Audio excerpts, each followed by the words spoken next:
केशव प्रसाद मौर्य के नाम पे ठगा गया। बीजेपी के लोगों ने केशव प्रसाद मौर्य के नाम पे जनता को भी ठगा और केशव प्रसाद मौर्य के साथ भी धोखा किया है। तो इस बार केशव प्रसाद मौर्य इसीलिए योगी आदित्यनाथ के उन्होंने साफ तौर पे मना कर दिया हम उनके नेतृत्व में चुनाव करेंगे उनसे। जैसा कि उत्तर प्रदेश के अंदर आरएलडी और अखिलेश यादव की पार्टी समाजवादी पार्टी जो है उसमें गठबंधन है, और ये अखिलेश यादव जी ने कहा कि आरएलडी से हमारा गठबंधन है, तो आप उस तरह किस तरह से देखते हैं उसको?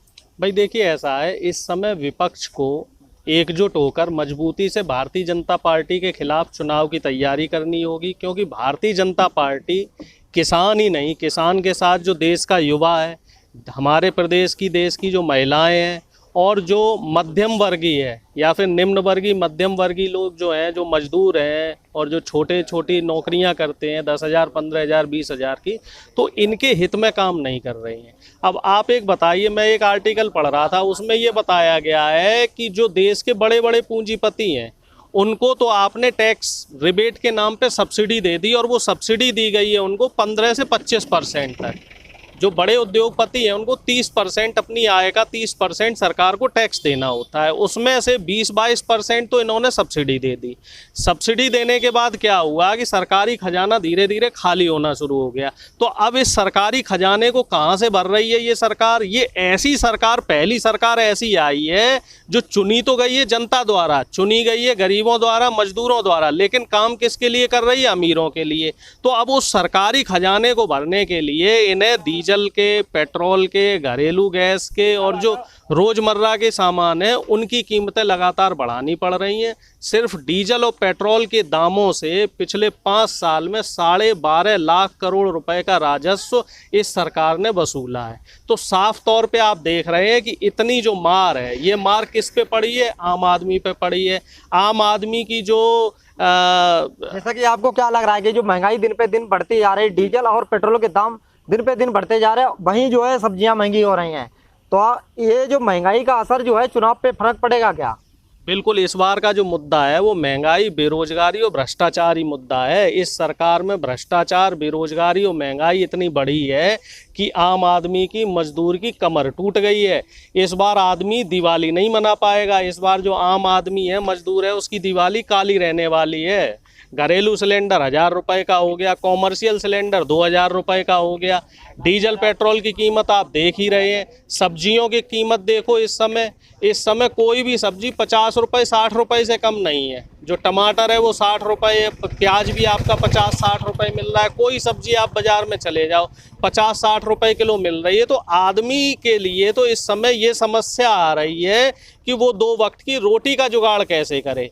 और अब दूसरी जो बड़ी समस्या आने वाली है वो है बेरोजगारी, क्योंकि योगी आदित्यनाथ जी ने पिछली साल कोरोना की आड़ में लेबर लॉ को ख़त्म कर दिया था, और लेबर लॉ ख़त्म होने के बाद सिर्फ अगर हम उत्तर प्रदेश की ही बात करें तो 2 करोड़ से ज़्यादा लोग बेरोजगार हो गए हैं, और पूरे भारत की बात करें तो 8 करोड़ से ज़्यादा लोग बेरोजगार हो गए हैं। और इसकी मार कहीं ना कहीं उत्तर प्रदेश के 2 करोड़ परिवारों पे पड़ रही है। तो सबसे बड़ा मुद्दा इस बार जो है चुनाव पे जो है महंगाई, बेरोजगारी, जैसा कि आप देख रहे हैं कि युवाओं को रोजगार नहीं मिल पा रहा है, युवा दिन पे दिन भटक रहे हैं, उन्हें रोजगार नहीं मिल पा रहा और महंगाई दिन पे दिन बढ़ती जा रही है। तो सबसे बड़ा मुद्दा जो है इस बार चुनाव पे जो है महंगाई का ही रहेगा। तो क्या युवा जो है इस बार और बेरोजगार वोट जो है महंगाई को देख के करेंगे या फिर बातों में ही पलट जाएंगे?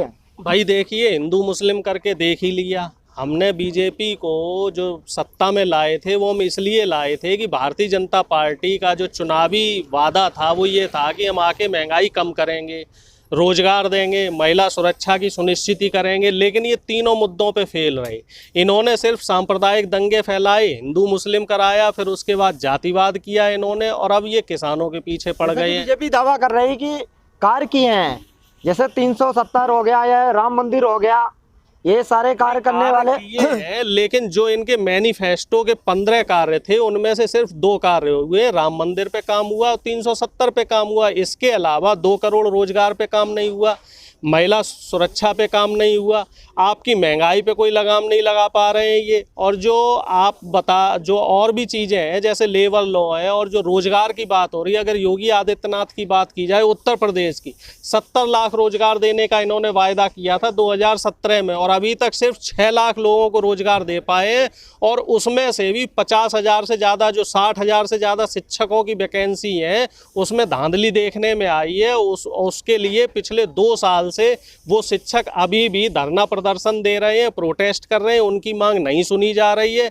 युवा जहां कहीं भी अपने हक की मांग करते हैं तो उनके घर पे बुलडोजर चढ़ाने की धमकी दी जाती है, उनके ऊपर पुलिस द्वारा लाठीचार्ज किया जाता है, उनके खिलाफ फर्जी केस लगाए जाते हैं। इस समय जो भारतीय जनता पार्टी का काम है वो सिर्फ एक ही काम है कि जो अपने हक की मांग मानता है, जो अपने अधिकार के लिए आवाज़ खड़ी करता है, तो उसके खिलाफ ये लोग या तो फर्जी FIR कर देंगे, फर्जी मुकदमे लग जाएंगे, या इनके घर पे बुलडोजर चढ़वा देंगे, ज़्यादा हुआ तो ये फर्जी इनकाउंटर करवा देंगे। तो ये ऐसी जो तानाशाही सरकार है, ये ऐसी पहली बार देखने में आई है, जो वोट तो ले रही है आम आदमी से लेकिन काम कर रही है बड़े बड़े व्यापारियों के लिए।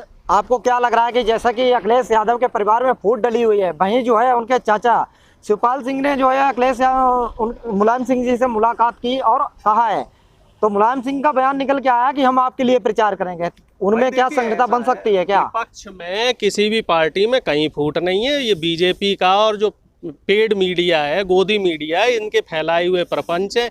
ऐसे फूट तो हम आपको बता सकते हैं कि भारतीय जनता पार्टी में भी डली हुई है। परसों केशव प्रसाद मौर्य जो इस समय उप मुख्यमंत्री हैं, उनका इंटरव्यू लिया गया कि आप 2022 में किसके नेतृत्व में चुनाव लड़ेंगे, तो उन्होंने कहा जी हम बीजेपी के नेतृत्व में चुनाव लड़ेंगे।